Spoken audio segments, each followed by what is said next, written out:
এখন মধ্যরাত।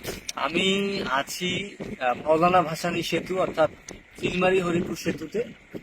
একটি বিষয় আজকে সন্ধ্যার পর থেকে সোশ্যাল মিডিয়া যেটি দেখেছি যে এই যে গতকাল যে উদ্বোধন হয়েছে, গতকাল রাত্রে এখানে এসেছিলাম, আমার ফেসবুক ওয়ালে একটা লাইভ করেছিলাম যে অন্ধকার তিস্তা সেতুতে অর্থাৎ মৌলানা ভাসানী যে সেতু রয়েছে সেখানে লাইটিং এর যে ব্যবস্থা সেটি নেই।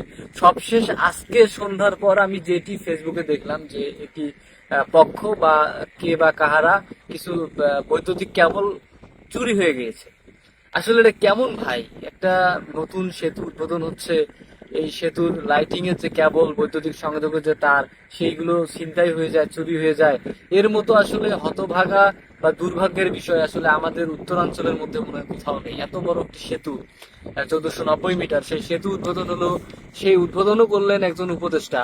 তো সেই উপদেশটা উদ্বোধন করার পর কিন্তু সেই সেতু রাত্রেই একটি কেবল চুরি হয়ে যায়, যার কারণে পুরো সংযোগ সড়ক এবং সেতু যে রয়েছে সবগুলো লাইট অন্ধকার। এটি আসলে মেনে নেওয়ার মতো না।